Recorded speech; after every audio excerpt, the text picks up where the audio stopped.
ہمارے ہاں لڑکی کو ایک بوجھ کا تصور ہے، اور یہاں تک کہ جب تک کہ ذمہ داری پوری نہ ہو جائے آپ حج کی طرف نہ جائیں. یہ بوجھ، ذمہ داری، جو میں نے پہلے بھی کہا تھا کہ وہ جو چینل نے کہا کہ شادی میں تاخیر 25 سال سے کم عمر شادی، کیا وہ تاخیر جائز ہے یا ضروری ہے کہ لڑکی جیسی بالغ ہو اس کی شادی کر دی جائے، بوجھ اتار دیا جائے، اس کی ذمہ داری پوری کر دی جائے؟ نہیں، دیکھیے بات یہ ہے کہ آپ قومی مقاصد کے لیے تمام ان چیزوں کی تنظیم کر سکتے ہیں، اجتماعی مقاصد کے لیے کچھ پابندیاں لگا سکتے ہیں، جو چیزیں اللہ کے ہیں جائز ہیں. دو طرح کی چیزیں، ایک وہ چیزیں ہیں جن کو اللہ تعالیٰ نے لازم کر دی ہے، ایک وہ چیزیں جن کو اللہ تعالیٰ نے حرام کر دی ہے. ان میں یا آپ یا قانون مداخلت نہیں کر سکتا.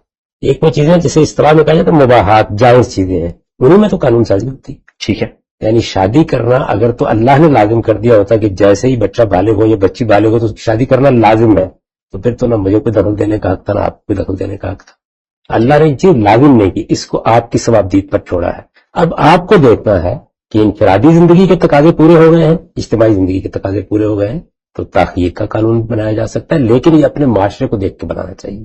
ہمارے معاشرے کے اندر ایک مسائل تو وہ ہیں جن کی طرف آپ نے توجہ کی، کچھ مسائل ہماری دیہاتی زندگی، کچھ ستم چودھریوں نے توڑے ہوئے، کچھ بچیوں کے لیے بڑے نازک مسائل وہ پیدا کر دیتے ہیں، اور خاص طور پر اگر بچی خوش شکل ہو تو بڑا مشکل ہو جاتا ہے بعض لوگوں کے لیے اپنی بچی کی عزت کو بھی بچانا. اس طرح کی بہت سی مصیبتیں ہیں جن کے لیے ہمیں الگ سے جہاد کرنا چاہیے. یہ جو آپ ونی اور سوارا اور اس طرح کی رسوم دیکھتے ہیں آخر ہمارے معاشرے کی ہیں، تو جب تک ہم ایک پورا پیکج بنا کے اس پہ حملہ نہیں کریں گے اس وقت تک یہ ممکن نہیں کہ محض آپ شادی میں تاخیر کا قانون بنا دیں. بنانے میں کوئی حرج نہیں ہے، لیکن جب بھی آپ کوئی قانون بنائیں آپ کو معاشرے کو بحیثیت مجموعی دیکھنا ہو. یہ ایسے ہی ہے جیسے مثال کے طور پر اگر مجھ سے آپ پوچھیں، میں آپ سے پوچھوں کہ چائلڈ لیبر ہونی چاہیے یا نہیں ہونی چاہیے، کون آدمی ہے جس کے سینے میں دل دھڑکتا ہے اس کو وغیرہ کرے؟ میں بھی یہی کہوں کہ نہیں ہونی چاہیے، آپ بھی یہی کہیں کہ نہیں ہونی چاہیے. لیکن ہمارے معاشرے میں کیا ہم پابندی لگا کے اس کو ختم کر سکتے ہیں؟ اس کی وجہ یہ ہے کہ لوگوں کے معاشی حالات اتنے ابتر ہیں کہ اس میں جب تک آپ ایک پیکج بنا کے سوسائٹی کی طرف رجوع نہیں کرتے بہت مشکل ہے. میں آپ سے عرض کرتا ہوں اپنا ذاتی تجربہ. ایک بچہ چھوٹا میرے یہاں کام کرنے کے لیے آیا، میں کچھ کام کر رہا تھا بیٹھا ہوا، مجھے بتایا گیا، میں نے کہا نہیں یہ کوئی سوال نہیں پیدا ہوتا، ہم نہیں بچے. تھوڑی دیر میں مجھے خیال ہوا کہ اس کا باپ تو اس بچے کو کسی نہ کسی گھر کے حوالے کر دے. بالکل.